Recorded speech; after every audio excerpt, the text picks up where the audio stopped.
শিবম এবং সৌম্য তার বাবা রতনবাবু এবং মা কমলা দেবীর সঙ্গে বাস করে।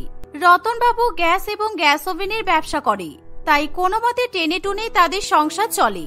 কিন্তু তারা কষ্ট করে হলেও নিজেদের দুই ছেলেকে উচ্চশিক্ষিত করে তোলে। কিন্তু বর্তমান সমাজে চাকরির অবস্থা খারাপ হওয়ায় দুই ছেলের কপালে চাকরি জোটে না। চাকরি না করতে করতে দুজনেই খুবই অলস প্রকৃতির হয়ে যায়। ভাই, এই বছর ঠান্ডাটা খুব জাঁকিয়ে পড়েছে, তাই না? কি বলিস তুই? এই ঠান্ডার মধ্যে প্রত্যেকদিন সকালবেলা উঠলেই মা শুধু বাবার সাথে গ্যাসের ব্যবসা করতে যেতে বলে। আমার তো বাবার সাথে ওই গ্যাস বয়ে বয়ে দোকানে নিয়ে যেতে একেবারেই ভালো লাগে না। চাকরি না পেলে বাবার সাথে তো গ্যাস বইতেই হবে। কেন আমাদের টাকা খরচা করে পড়াশোনা করতে গেল শুনি? সেই যখন গ্যাস ওভেন বইবো, তাহলে ছোটবেলা থেকেই তো সেই কাজ করতাম। শিবম তার ভাইয়ের কথা শুনে দীর্ঘ নিঃশ্বাস ফেলে। মনমরা হয়ে দুই ভাই কম্বলের তলায় শুয়ে শুয়ে ফেসবুক খুলে দেখা শুরু করে দেয়। দুজনে দেখে যে তাদের কাছের সমস্ত বন্ধু বান্ধবদের শীতের মধ্যে সানাই বাজিয়ে বিয়ে হয়ে যাচ্ছে। ফলে তাদের মনে আরো বেশি নিরাশা তৈরি হয়। ভাই, সব বন্ধু বান্ধবদের তো একা একা বিয়ে হয়ে যাচ্ছে রে। এই শীতকাল পড়লে আমার আর ফেসবুক খুলতে ইচ্ছা করে না। আজকে এই বন্ধু বিয়ে ফটো পোস্ট করছে, কালকে ওই বন্ধু বিয়ে ফটো পোস্ট করছে, দেখলে গা একেবারে জ্বলে যায়। তা যা বলেছিস, তুই জানিস যে ছেলেটা ক্লাসে প্রত্যেক বছরে ফেল করতো, সেও কিনা একটা ভালো কোম্পানিতে চাকরি করছে। সেও আবার এবার শীতকালে বিয়ে করছে। সব বন্ধুদের বিয়ে হয়ে যাচ্ছে দেখে শিবম এবং সৌমের মাথায় বিয়ের ভূত চেপে বসে। তারা চাকরি বাকরি পড়াশোনা ছেড়ে দিয়ে বিয়ে করবে বলে নাচতে শুরু করে। এমন সময় দুই বিদেশি মেয়ে টনি এবং সোনিয়া দুই ভাইকে ফেসবুকে ফ্রেন্ড রিকোয়েস্ট পাঠায়। দুই বিদেশি মেয়ের ফ্রেন্ড রিকোয়েস্টের নোটিফিকেশন পেয়ে শিবম এবং সৌম্য আনন্দে লাফিয়ে ওঠে। সেই মুহূর্তে তারা একে অপরের সঙ্গে কথাবার্তা শুরু করে দেয়। দেখতে দেখতে এভাবেই কিছুদিন কাটে। টনি এবং সোনিয়া দুই ভাইয়ের বন্ধুত্বে বিভোর হয়ে ওঠে। আমি আমার ড্রিম দেশি হাজবেন্ড পেয়ে গেছি। কি সুন্দর কথা, বোন চল আমাদেরকে ওই দেশে যেতে হবে আর বিয়ে করতে হবে। হ্যাঁ, ঠিকই বলেছিস টেডি। দেশে ফিরে গিয়ে আমরা আমাদের মনের মানুষগুলোর সাথে বিয়ে করে নেব। ও মাই গড, সো এক্সাইটিং ব্যাপার স্যাপার। এই শীতকালে বিয়ে সেরে ফেলবো তাহলে। টনি এবং সোনিয়া দেশে ফিরে আসলে দুই ভাই তাদের সঙ্গে দেখা করে। তারা বিয়ের ডেট ফাইনাল করে। দুই বেকার ছেলে বাবা মাকে না জানিয়ে বিদেশি বউ বিয়ে করে ঘরে নিয়ে আসে। ফলে রতনবাবু এবং কমলা দেবীরও কিছু করার থাকে না। কিন্তু দুই বিদেশি বউ তাদের গরিব শ্বশুর বাড়িতে এসে খুবই অবাক হয়। শিবম, তোমরা মিথ্যা কথা বলে আমাদেরকে বিয়ে করেছো। এই যে বললে তোমরা গ্যাসের দোকানের মালিক আর তোমাদের অনেক অনেক টাকা পয়সা আছে, কিন্তু আমরা দেখছি তোমরা একেবারে দেশি ভিখারি। এই মাটির ঘর তোমাদের সম্পত্তি। এল্ডার সিস্টার, তুই একদম ঠিক কথা বলেছিস। উফ, এই মাটির ঘর কি ঠান্ডা! এদের ঘরের রুম হিটার পর্যন্ত নেই। আমরা কিভাবে এরকম ঠান্ডার মধ্যে মাটির ঘরে থাকবো? দুই বিদেশি বউয়ের এরকম কথা শুনে কমলা দেবীর মনে খুবই রাগ হয়। সে নিজের ছেলেদের উপর মনের রাগ প্রকাশ করে ফেলে। দুটো বিদেশি মেয়েকে মিথ্যা কথা বলে বিয়ে করে এই ভিখারি ঘরে নিয়ে আসতে তোদের লজ্জা করলো না? একটা ঘরে আমাদের চারজনের থাকার জায়গা হয় না, এখন আমি দুই বউকে কোথায় থাকার জায়গা দিব? ঠান্ডার মধ্যে সবই তো কেঁপে মরবো যা দেখছি। একেবারে আমার মনের কথা বলেছো তুমি কমলা। এই দুটোকে টাকা খরচা করে পড়াশোনা করানো আমার একেবারেই ভুল হয়েছে। চাকরি বাকরির নামে তো দেখা নেই, আর ঘটা করে তুই বিদেশি মেয়েকে বিয়ে করে নিয়ে এসেছে। যত সব। বাবা মায়ের মুখে এমন কথা শুনে শিবম এবং সৌম্যর মনে আঘাত লাগে। তারা বিদেশি বউদের সামনে কিছুতেই অপমান মেনে নেয় না। সেই সাথে তাদের দুই বিদেশি বউ তাদের সঙ্গেও ভীষণ পরিমাণে ঝগড়া করতে শুরু করে। এর ফলে শিবম এবং সৌম্য দুজনেই ফ্যাসাদে পড়ে যায়। আহা, তোমরা আমাদের ভুল বোঝো না। বিয়ের আগে তোমরা দুজনে বলেছিলে তো তোমরা আমাদের টাকাকে পছন্দ করো না, আমরা যেভাবে রাখবো তোমরা সেভাবেই থাকবে। তাহলে এখন আবার এসব কথা বলছো কেন? প্লিজ তোমরা একটু ম্যানেজ করে নাও। শীতকালে মাটির ঘরে থাকতে একটু কষ্ট হয়, তারপর দেখবে গরমকাল পড়লে সব ঠিক হয়ে যাবে। টনি এবং সোনিয়া না চাইতেও স্বামীদের কথা শুনতে বাধ্য হয়। এমনিতেও বিয়ের বিভিন্ন অনুষ্ঠানে ধকলে তারা ক্লান্ত হয়ে পড়েছিল, তাই দুজনে ভারী ভারী লেহেঙ্গা পরে আর দাঁড়িয়ে থাকতে পারে না। তারা লেহেঙ্গা পাল্টানোর জন্য জায়গা খুঁজতে শুরু করে, কিন্তু তাদের ঘর একটা হওয়ার কারণে সেখানে আলাদা কোনো জামা কাপড় পাল্টানোর মতো জায়গা থাকে না। মম, আমরা এই ভারী ভারী লেহেঙ্গা কোথায় চেঞ্জ করব? আপনাদের মাটির ঘর শুরু হওয়ার আগেই তো শেষ হয়ে যাচ্ছে, তার উপর জানালায় কোনো পর্দা নেই। ও মাই গড, কি দুর্দশা আপনাদের! এভাবে এখানে জামা পাল্টানো যায় না। এক্স্যাক্টলি, আর এরকম ঝাপড় জঙ্গল লেহেঙ্গা পরে আমি রাত্রিবেলাতে ঘুমাতে পারবো না। অসহ্যকর শ্বশুর বাড়ি, আর শ্বশুর বাড়ির মাটির ঘর, কোনো প্রাইভেসি নেই। এরকম করে কথা বলো না, এখন তোমরা এই বাড়ির বউ, তাই তোমাদের একটু কষ্ট করে সব মানিয়ে নিতে হবে। আমাদের ঘরের বাইরে একটা শৌচালয় আছে, যাও তোমরা লণ্ঠন নিয়ে গিয়ে ওই শৌচালয়ে লেহেঙ্গা বদলে আসো। আর হ্যাঁ, যাওয়ার সময় গায়ে শাল জড়িয়ে যেও, বাইরে কিন্তু ভীষণ ঠান্ডা। দুই বিদেশি বৌমা বাইরে শৌচালয়ে গিয়ে লেহেঙ্গা পাল্টানোর কথা শুনে অবাক হয়ে যায়। তারা বিদেশে সবসময় নিজেদের আলাদা বাথরুমে জামা কাপড় বদলে এসেছে, কিন্তু এই দেশে এসে নিজেদের শ্বশুরবাড়ির অবস্থা দেখে টনি এবং সোনিয়া অস্বস্তি বোধ করে। ওরে বাবা, এই ঠান্ডার মধ্যে আমি এখন বাইরে লেহেঙ্গা চেঞ্জ করতে যাব? ইম্পসিবল। আমি আর আমার বোন কোনো মতে বাইরে যেতে পারবো না। যদি লেহেঙ্গা চেঞ্জ করতে হয় এই ঘরেই চেঞ্জ করব। আর তারপর হাতে একখানে লণ্ঠন ধরিয়ে দিচ্ছেন, ভিখারি কোথাকার। শুনুন, আপনারা বরং এই ঠান্ডার মধ্যে বাইরে গিয়ে দাঁড়ান, আমরা এই মাটির ঘরের দরজা বন্ধ করে ঘরের মধ্যেই লেহেঙ্গাটা চেঞ্জ করব। আর না হলে দেখছি লেহেঙ্গা পরেই আমাদেরকে ঘুমিয়ে পড়তে হবে। দুই বিদেশি বৌমার সঙ্গে কেউ আর কোনো ঝামেলায় জড়াতে চায় না, তাই তারা সকলেই গায়ে একটা করে পাতলা শাল চাপা দিয়ে ঠান্ডার মধ্যে মাটির ঘরের বাইরে বেরিয়ে যায়। দুই বিদেশি বউ ঘরের মধ্যে নিজেদের লেহেঙ্গা পাল্টাতে শুরু করে। তারা দুজনেই ইচ্ছাকৃতভাবে দেরি করে, ফলে বাইরে সবাই ঠান্ডার মধ্যে দাঁড়িয়ে ঠকঠক করে কাঁপতে থাকে। তারা দুই বিদেশি বউকে তাড়াতাড়ি দরজা খুলতে বললেও দুই বিদেশি বউ মনের আনন্দে লেহেঙ্গা পরিবর্তন করতে থাকে। কিছুক্ষণ পর দুজনে দরজা খুলে দেয়। এতক্ষণ লাগে লেহেঙ্গা চেঞ্জ করতে, আর বেশিক্ষণ বাইরে দাঁড়িয়ে থাকলে আমরা তো ঠান্ডায় মরেই যেতাম। বিদেশি বউ বিয়ে করে এনেছি ঠিকই, কিন্তু এখন দেখছি তোমাদের কোনো মানসিকতাই নেই। একদম চুপ, মিথ্যা কথা বলে ঠকিয়ে আমাদেরকে নিয়ে এসেছো, তার উপর আবার এত বড় বড় কথা। Nonsense people.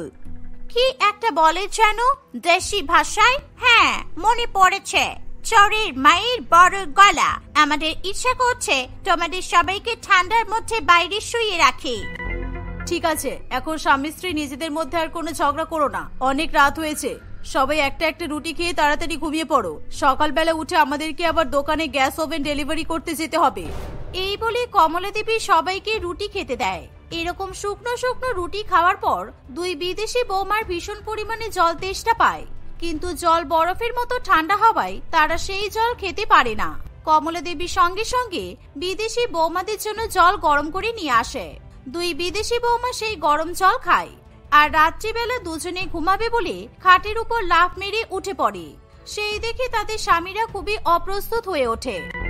এ কি, তোমরা খাটে উঠে বসে পড়লে কেন? এই ঠান্ডার মধ্যে আমাদের বাবা মা খাটে ঘুমাই, তাই তোমরা দুজনে আমাদের দুই ভাইয়ের সাথে মেঝেতেই ঘুমাবে, আর আমরা মোটা বিছানা করে দিচ্ছি, তাহলে দেখবে আর মাটি থেকে ঠান্ডা উঠবে না। কি হলো, হাঁ করে মুখের দিকে তাকিয়ে কি দেখছো? দাদা তো ঠিক কথাই বলেছে, খাট থেকে নেমে এসো। ঠান্ডার মধ্যে মাটিতে ঘুমানোর কথা শুনে দুই বিদেশি বৌমা একে অপরের মুখ দেখাদেখি করতে থাকে। Are you mad guys? এই ঠান্ডার মধ্যে মাটিতে শুয়ে আমরা নিউমোনিয়া হয়ে মরতে চাই না। তার উপর তোমাদের কাছে দেখছি দুটোর বেশি কম্বল নেই। আমাদের পক্ষে এভাবে এই ঘরে ঘুমানো একেবারে ইম্পসিবল। ঠান্ডার মধ্যে তোমরা যদি এভাবে বধ নির্যাতন করো, তাহলে আমরা কালকেই বিদেশে ফিরে যাব। আমাদের সাথে একটু বুঝে শুনে কথা বলো আর ভালোভাবে ব্যবহার করো। দুই বিদেশি বউয়ের বাড়ি ছেড়ে চলে যাওয়ার কথা শুনে স্বামীরা ভয়ে চুপ করে যায়। তারা আর বউদের উপর কোনো কথা বলে না, উল্টে নিজের মা এবং বাবার সামনে বউদের হয়ে সাফাই গাইতে শুরু করে। মা, বাবা, তোমরা তো বুঝতেই পারছো ওরা বিদেশে অনেক আবদারে মানুষ হয়েছে, আর তার উপর ঠান্ডা এরকম কষ্ট ওদের পেতে হয়নি, তাই তোমরা একটু স্যাক্রিফাইস করে নাও। ওরা দুজন বরং খাটের উপরে ঘুমিয়ে পড়ুক, আর আমরা সবাই মিলে মাটিতে শুয়ে পড়ি। হ্যাঁ, আমাদের মাটিতে শোয়া তো ভালোই অভ্যাস আছে। বাবা মা, প্লিজ তোমরা কিছু মনে করো না, ওরা আরাম করে কম্বল জড়িয়ে খাটের উপর ঘুমিয়ে পড়ুক, আর আমরা ছেঁড়া কাঁথায় মাটিতে শুয়ে পড়বো। রতন বাবু এবং কমলা দেবী এমন কথা শুনে চুপ করে থাকে। তারা ঠান্ডার মধ্যে হাড় কাঁপুনি কাঁপতে কাঁপতে একটি ছেঁড়া কাঁথা গায়ে দেয় এবং কোন রকমে মাটিতে এক কোণায় শুয়ে পড়ে। অন্যদিকে বিদেশি দুই বউ গায়ে কম্বল জড়িয়ে খাটের উপর শুয়ে পড়ে। দেখতে দেখতে রাত্রি ঘনিয়ে আসে। মাটির ঘরের জানালার পাল্লা খোলা থাকায় হু হু করে ঘরের মধ্যে ঠান্ডা হাওয়া ঢোকে। এর ফলে দুই বিদেশি বউ ঠান্ডায় কাঁপতে শুরু করে। হে সিস, আমার কি ঠান্ডা লাগছে। ও কি ঠান্ডা, আমাদের অনেক ব্যাড লাক, এরকম বাজে একটা শ্বশুর বাড়ি পেয়েছি। একটা পাতলা কম্বল গায়ে দিয়ে শ্বশুর বাড়িতে শুয়ে থাকতে হচ্ছে, তার উপর জানালায় কোনো পাল্লা নেই। শীতের মধ্যে নিজেদেরকে নিজেরা টর্চার করা। এই ঘরে একটা রুম হিটার পর্যন্ত নেই। ছেঁড়া কাঁথায় শুয়ে লাখ টাকার স্বপ্ন দেখিস না, রুম হিটার চাইছিস। শখ কম না, বিয়ের আগে ভালো করে খোঁজ খবর না নিলে এরকমই হয়। খুব তো বলেছিলিস ড্রিম দেশি হাজব্যান্ড পেয়ে গেছি, এখন ঠান্ডার মধ্যে দেশি হাজব্যান্ডের জ্বালা নিজেদেরকে ভুগতে হবে। এভাবে ঠান্ডার মধ্যে কাঁপতে কাঁপতে দুই বিদেশি বউ ঘুমিয়ে পড়ে। পরের দিন ভোরবেলা হতে না হতেই তারা সবাই মিলে গ্যাস এবং গ্যাস ওভেন নিয়ে দোকানে ডেলিভারি দিতে চলে যায়। কিছুক্ষণের মধ্যে টনি এবং সোনিয়ার ঘুম ভাঙে। ঘুম থেকে উঠে ঠান্ডার মধ্যে তারা গরম গরম চা কিংবা কফি না পাওয়ায় তাদের মেজাজ আরো বিগড়ে যায়। দুজনে কোনো মতে গ্যাস জ্বেলে নিজেদের কফি বানায়। ঠিক এই সময় সোনিয়া, আমার মাথায় একটা দারুণ আইডিয়া এসেছে। এই ভয়ানক ঠান্ডা থেকে বাঁচার একটা হেভি আইডিয়া আছে। তোর মনে আছে আমরা যখন বিদেশে থাকতাম আর বিদেশে ভীষণ পরিমাণে ঠান্ডা পড়তো, তখন গ্যাসের মধ্যে জল গরম করে আমরা গরম জলের ভাপ নিতাম? Old golden days. আমার সব মনে আছে, কিন্তু এখন আমি এসব কথা মনে করি আর নিজেকে কষ্ট দিতে চাই না। আর বাই দ্য ওয়ে, তখন আমাদের রুমে হিটার ছিল, তাই একটু গরম জলের ভাপ নিলে আরাম পেতাম, কিন্তু এখানে কোনো হিটার নেই। আরে সেটাই তো তোকে আমি বলার চেষ্টা করছি। এই দেখ, ঘরে কোণে কতগুলো গ্যাস রাখা আছে আর পাশে গ্যাস ওভেনও রাখা আছে। আমরা এতগুলো গ্যাস চালিয়ে জল গরম করব, তাহলে অনেক অনেক ভেপার হবে আর সেটা রুম হিটারের কাজ করবে। টনির মুখে এরকম কথা শুনে সোনিয়ার ভীষণ ভালো লাগে, তাই সে তার দিদির কথাতে রাজি হয়। কিছুক্ষণের মধ্যে তারা পাতকুয়ো থেকে জল তুলে নিয়ে আসে। ঠান্ডা থেকে বাঁচার জন্য তারা সব গ্যাস এবং গ্যাস ওভেনগুলো জ্বালিয়ে দেয়। সেই গ্যাসের উপর তারা বালতি বালতি জল বসিয়ে দেয়। কিছুক্ষণের মধ্যে সারা ঘর গরম ভাপে ভরে ওঠে। তাদের শরীরে খুব আরাম লাগে আর তারা ঠান্ডার প্রকোপ থেকেও বেঁচে যায়। কিন্তু বিপদ ঘটে একটাই, একসময় কোনো এক ফাঁকে অতগুলো গ্যাস থেকে আগুন ধীরে ধীরে সারা ঘরে ছড়িয়ে পড়ে। ফলে তারা সেই আগুন আর নিয়ন্ত্রণ করতে পারে না আর তাদের শরীর খুবই খারাপ করে। এই বোন, এটা কি করে হলো? সবকিছু তো ঠিকঠাকই ছিল, হঠাৎ করে আগুনের পরিমাণ এত বেড়ে গেল কি করে? মনে হচ্ছে সারা মাটির ঘর পুড়ে যাবে। গ্যাসগুলো যদি এখন ব্লাস্ট করে তাহলে কি হবে? ঠান্ডার প্রকোপ থেকে বাঁচতে গিয়ে দেখছি তো প্রাণী মরবো। তাড়াতাড়ি চল, দরজা খুলে পালিয়ে যাই। দুই বিদেশি বউ দরজা খুলে পালাতে যাবে, এমন সময় সেই দরজাতেও আগুন লেগে যায়। এর ফলে তারা খুব ভয় পেয়ে যায়। ইতিমধ্যে রতনবাবু এবং কমলা দেবী ও তাদের দুই ছেলে বাড়িতে ফিরে আসে। তারা জানালা দিয়ে ঘরের মধ্যে এত আগুন দেখে ভয়ে আটকে ওঠে। শিবম, সৌম, ওই দেখ আমাদের ঘর আগুনে পুড়ে যাচ্ছে আর মনে হচ্ছে ঘরের মধ্যে আমাদের দুই বিদেশি বউ আটকে পড়েছে। হ্যাঁ, ওই তো ওরা জোরে জোরে চিৎকার করছে। কিন্তু এত আগুন ঘরের মধ্যে কোথা থেকে ছড়িয়ে পড়লো? আমাদের যে করেই হোক এই আগুন নিভিয়ে ওদেরকে বাঁচিয়ে আনতেই হবে। তারা সকলে মিলে কোনো মতে ঘরের দরজাটা খুলে দেয়। তারা আগুনের মধ্যে ঝাঁপিয়ে পড়ে ভীত সন্ত্রস্ত দুই বিদেশি বউকে উদ্ধার করে বাইরে নিয়ে আসে। কিছুক্ষণের মধ্যে সকল গ্যাস ব্লাস্ট করে তাদের মাটির ঘর পুড়ে ছাই হয়ে যায়। ফলে কমলা দেবী এবং রতনবাবু কান্নায় ভেঙে পড়ে। কিছুক্ষণের মধ্যে দুই বিদেশি বউ অনেকটা সুস্থতা অনুভব করে। তারা নিজের শ্বশুর বাড়ি এবং শ্বশুর বাড়ির লোকেদের এমন অবস্থা দেখে ভীষণ পরিমাণে কষ্ট পায়। আমাদের খুব ভুল হয়ে গেছে, তোমরা আমাদেরকে প্লিজ ক্ষমা করে দাও। নিজেদের আরামের জন্য আমরা তোমাদের এত বড় ক্ষতি করেছি। I am so sorry. Tony এবং সোনিয়া জলের গরম ভাপের কথা শুনে শিবম এবং সৌম্য তাদেরকে ভীষণ পরিমাণে বকাবকি করে, কিন্তু কমলা দেবী এবং রতন বাবু দুই ছেলেকে আটকে দেয়। তারা দুই বিদেশি বৌমাকে ক্ষমা করে দেয়। টনি এবং সোনিয়া নিজেদের ভুল বুঝতে পারে। তারা আর কখনো নিজেদের শ্বশুর এবং শাশুড়ি মাকে কষ্ট দেয় না। তাদের কাছে কোনো উপায় না থাকায় তারা এখন একটা ভাড়া বাড়িতেই থাকে। এখন টনি এবং সোনিয়া দুজনে মিলে সংসারের সমস্ত কাজ করে এবং তারা তাদের পরিবারকে নিয়ে হাসি খুশি থাকার চেষ্টা করে।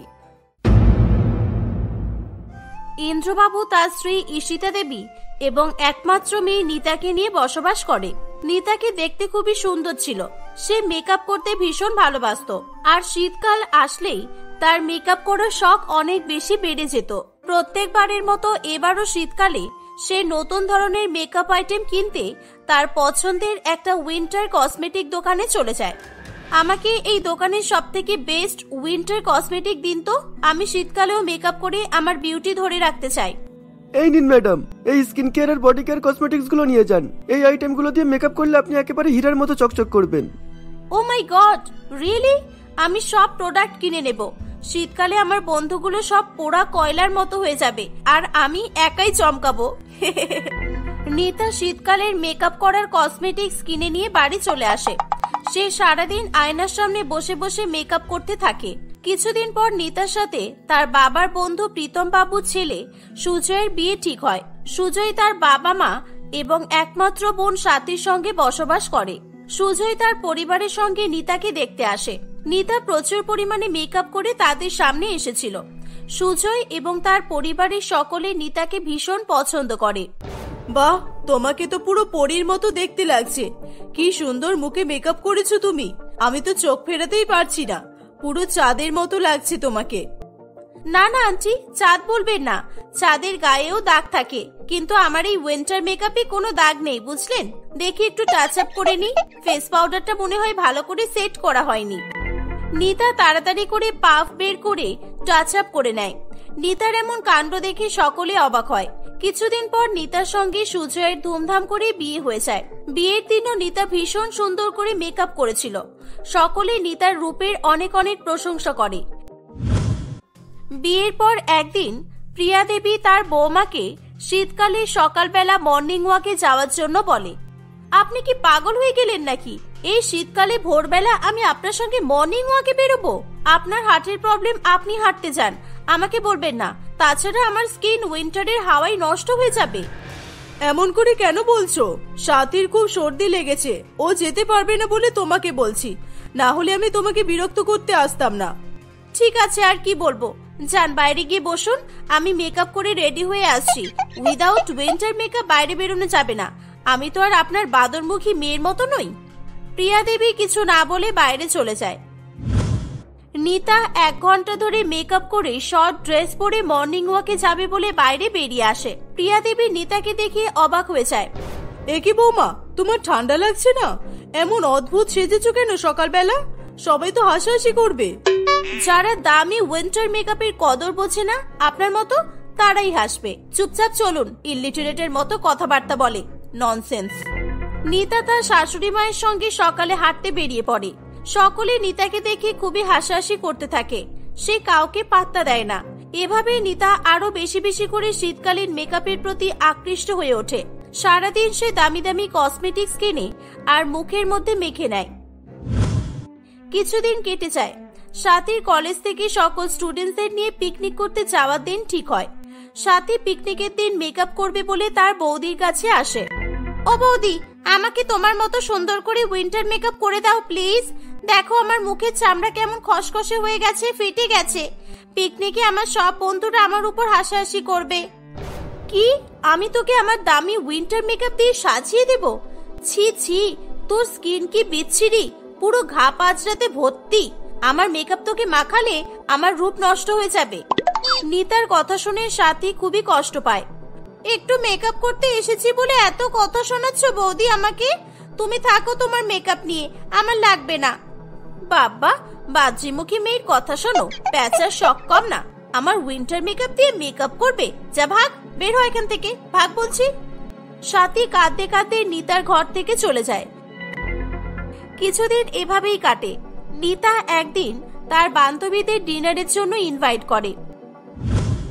মা, আমার অনেক বান্ধবীরা আসবে, অনেক রান্না বান্না করতে হবে। আপনি আর স্বাতী সব রান্না করে রাখবেন। কড়াইশুটির কচুরি, আলুর দম আর মটন কষা বানিয়ে ফেলুন তাড়াতাড়ি।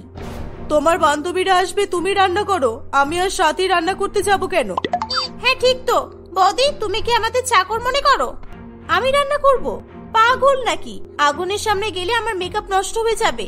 So impossible. রান্না তো আপনাদেরই করতে হবে, না হলে সুজয় আসলে আমি বলে দেব আপনি আর স্বাতী আমার উপর অত্যাচার করেন। আর সুজয় আমার রূপে সবসময় পাগল হয়ে থাকে, ও আমার কথায় বিশ্বাসও করবে। প্রিয়া দেবী ও স্বাতী রান্না করতে বাধ্য হয়। নিতা অনেক অনেক মেকআপ করে। তার বান্ধবীরা এসে ভালো ভালো খাবার খেয়ে খুব খুশি হয়। ভালো ভালো খাবার খেতে পেয়ে নিতার উইন্টার মেকআপের দিকে কারোর চোখ থাকে না, তাই সে মনে মনে খুবই রাগ করে। দেখতে দেখতে আরো কিছুদিন কেটে যায়। স্বাতীর সাথে বিতানের বিয়ে ঠিক হয়। বিতান অনেক ধনী পরিবারের ছেলে ছিল। নিতা কিছুতেই স্বাতীর এত ভালো পরিবারে বিয়ের সম্বন্ধ মেনে নিতে পারছিল না। সে হিংসায় জ্বলে পুড়ে ওঠে। আমি এত মেকআপ করেও এমন হোদলের মতো বর পেলাম, আর তুই এত ভালো হ্যান্ডসাম বড়লোক বর পাবি? আমি কিছুতেই হতে দেব না। এমন টাইট দেব সাথী যে তুই বিয়ের স্বপ্ন ভুলেই যাবি। বিতান যেদিন সাথীকে দেখতে আসে সেদিন নিতা সাথীকে সুন্দর করে উইন্টার মেকআপ করে দেবে বলে। সাথী, তোমাকে আজকে আমি খুব সুন্দর করে সাজিয়ে দেব, দেখো বিতান তোমার মেকআপ দেখে ফিদা হয়ে যাবে, তোমাকে ভীষণ সুন্দর দেখাবে, এত সুন্দর গ্লোয়িং গ্লসি উইন্টার মেকআপ করে দেব যে একেবারে তোমার বিয়ে পাকা হয়ে যাবে। সত্যি বৌদি? ঠিক আছে, আমাকে তুমি ঠিক তোমার মতোই উইন্টার মেকআপ করে দাও। নিতা ইচ্ছা করে বাজে বাজে এক্সপায়ার্ড মেকআপ দিয়ে সাথীকে পুরো বাদরের মতো করে সাজিয়ে দেয়। এ বাবা বৌদি, আমাকে কি বিচ্ছিরি দেখতে লাগছে, আমাকে সত্যি কেউ চিনতে পারবে না, প্লিজ আমার মেকআপ মুছে দাও। দেখ পাগলি, তোমার উইন্টার মেকআপ সম্বন্ধে কোনো আইডিয়া আছে? তোমাকে হেভি লাগছে, মেকআপের ব্যাপারে তুমি কি বুঝবে? এই মেকআপ দেখলে বিতান আনন্দে মাথা ঘুরে পড়ে যাবে। সাথী মেকআপ করে সবার সামনে আসলে সকলে সাথীকে দেখে অবাক হয়ে যায়। নিতার মুখে ওরকম বাজে মেকআপ দেখে বিতান হাসাহাসি করে মাটিতে লুটিয়ে পড়ে। ইস, তোমায় তো পুরো বিড়াল মাঝির মতো দেখাচ্ছে। আমি তো মেয়েকে বিয়ে করতে এসেছি, কিন্তু তুমি মেয়ে না ছেলে তাই তো বোঝা যাচ্ছে না। ইস, এটা কোনো মেকআপ হয়েছে? আমার তো চোখ ঝলসে যাচ্ছে। সে কিছুতেই সাথীকে বিয়ে করতে চায় না। বিতান বিয়ে ভেঙে দিয়ে চলে যায়। সাথী ভীষণ কান্নাকাটি করে। সে নিতাকে তার বিয়ে ভাঙার জন্য দায়ী করে। একদম বাজে কথা বলবে না, আমার মেকআপে কোনো দোষ নেই। তোমাকে ফালতু প্যাচার মতো দেখতে হলে আমার কি দোষ? তোমাকে দেখে কেউ পছন্দ করবে না, বুঝলে? নিতার মেকআপের প্রতি পাগলামি ভীষণ বেড়ে যায়। সে একদিন খুব সুন্দর উইন্টার গ্লসি মেকআপ করে একটা পার্টিতে যায়। সকলে তার খুব প্রশংসা করে। সে ভীষণ খুশি হয়। নিতা পার্টি থেকে বাড়ি ফিরে আসে। উফ, আমাকে আজকে কি সুন্দর লাগছে। আজকে রাতে আর মুখ ধোবো না, এমনিও যা ঠান্ডা পড়েছে, আমার মেকআপ নষ্ট হবে না। এত সুন্দর উইন্টার মেকআপ আর তুলতে ইচ্ছা করছে না। নিতা মেকআপ না তুলেই ঘুমিয়ে পড়ে। সে প্রত্যেকদিন বেশি বেশি করে মেকআপ করে আর মেকআপ উঠে যাওয়ার ভয়ে স্নান করাও ছেড়ে দেয়। সুজয় তাকে বারবার স্নান করতে বললেও সে কোনো কথা শোনে না। তুমি কি নোংরা নিতা? স্নান করো না, মুখ ধোও না, তোমার গা থেকে খুব পচা গন্ধ বেরোচ্ছে। ইস, ছি। একদম বাজে বকবে না তো। এখন শীতকাল, স্নান করলে আমার মেকআপ উঠে যাবে, তাই আমি স্নান করব না। নিতা কোনো কথাই কান দেয় না। সে দোকান থেকে ড্রাই শ্যাম্পু কিনে এসে চুলে মেখে নেয়। জল দেখলেই রীতিমতো সে ভয়ে পালিয়ে যায়। প্রিয়া দেবী ও সাথী তার এমন পরিবর্তন দেখে খুবই চিন্তিত হয়ে পড়ে। শীতকালে যেহেতু গরমকালের মতো ঘাম হয় না, তাই তার মেকআপও গলে যায় না। সেই কারণে নিতার মেকআপ নষ্ট হতো না। সকলে হাজার চেষ্টা করলেও নিতা স্নান করতো না। তোমরা সবাই আমার বিরুদ্ধে ষড়যন্ত্র করছো যাতে আমার সুন্দর মেকআপ নষ্ট হয়ে যায়। আমি তোমাদের কারোর কোনো কথা শুনবো না। একদিন হঠাৎ করে নিতার ভীষণ পরিমাণে মুখ জ্বালা করতে শুরু করে। সে দৌড়ে গিয়ে আয়নার সামনে দাঁড়িয়ে নিজের মুখ দেখেই নিজে ভয়ে চিৎকার করে ওঠে। নিতার মুখে ঘায়ে ভরে যায়। বাবা গো, ও মা গো, আমার মুখে কি হলো? কেউ বাঁচাও আমাকে, আমার মুখ ভীষণ জ্বালা করছে, আমি আর থাকতে পারছি না, দয়া করে আমাকে তোমরা বাঁচাও। সবাই এমন চিৎকার শুনে নিতার ঘরে আসে। তারা নিতার মুখে এমন ঘা দেখে ভয় পেয়ে যায়। নিতা জ্বালা যন্ত্রণায় ছটফট করতে থাকে। সাথী তাড়াতাড়ি করে তার মুখে চামড়া ওঠার মলম নিয়ে এসে নিতার মুখে লাগিয়ে দিতে চায়। বৌদি, এই মলমটা লাগিয়ে নাও, দেখবে মুখের জ্বালা কমে যাবে, তুমি আর কষ্ট পাবে না। একদম আমার কাছে আসবে না তুমি। তোমরা সবাই আমার মেকআপে চোখ দিয়ে দিয়ে আমার ফেসের অবস্থা এই করেছো, আর এখন এসব ভুলভাল ওষুধ লাগিয়ে পুরোপুরি আমাকে নিজের মতো বাদর করে দিতে চাও। সাথী তার বৌদির কোনো কথাই কান না দিয়ে জোর করে তার মুখে মলম লাগিয়ে দেয়। কিছুক্ষণ পর নিতার মুখে জ্বালা যন্ত্রণা কমে যায়। সাথী বাড়িতেই তার বৌদির চিকিৎসার জন্য ডার্মাটোলজিস্ট মিস্টার নস্করকে ডেকে আনে। মিস্টার নস্কর নিতার চিকিৎসা করে তার মুখের ঘা পুরোপুরি ঠিক করে দেয়। ম্যাডাম, আপনি এত হেভি মেকআপ রোজ ইউজ করেন বলে আপনার স্কিনে এই অবস্থা হয়েছে। একই শীতকাল খুব ড্রাই, তার উপর মেকআপে এত কেমিক্যাল আপনার ফেসকে আরো ড্রাই করে দিয়েছে। আর যা শুনলাম আপনি স্নানও করেন না। এরকম করে চলতে থাকলে আপনার পুরো স্কিনে ঝলসে পুড়ে যাবে। নিতা তারপর থেকে আর কোনোদিন মুখে মেকআপ ইউজ করে না। সে পরিষ্কার করে স্নান করে এবং তার স্কিন পুরোপুরি সুস্থ হয়ে ওঠে। সাথী, তুমি না থাকলে আমি আর বাঁচতে পারতাম না। তোমার সাথে আমি অনেক খারাপ ব্যবহার করেছি, তোমার বিয়ে পর্যন্ত ভেঙে দিয়েছি। আমাকে ক্ষমা করে দাও। আমি নিজের রূপের অহংকারে অন্ধ হয়ে গিয়েছিলাম, আমাকে ক্ষমা করো। না না বৌদি, তোমার কোনো দোষ নেই। আমি কখনো কাউকে রূপ দিয়ে বিচার করি না। যদি তাই করতাম তাহলে তোমার মুখে ঘা দেখে খুব আনন্দ পেতাম। তোমাকে কখনোই ভালো করে দেওয়ার চেষ্টা করতাম না। নিতা তার ননদের কথায় খুবই লজ্জা পায়। নিতা বাড়ির প্রত্যেকের কাছে ক্ষমা চায়, সকলে তাকে ক্ষমা করে দেয়। স্বাতীকে ছেলের বাড়ির লোকেরা দেখতে আসলে নিতা স্বাতীকে খুব সুন্দর করে সাজিয়ে দেয়। তাদের স্বাতীকে খুব পছন্দ হয়। স্বাতীরও ধুমধাম করে বিয়ে হয়ে যায়। এভাবেই সবাই মিলে সুখে শান্তিতে বসবাস করতে থাকে।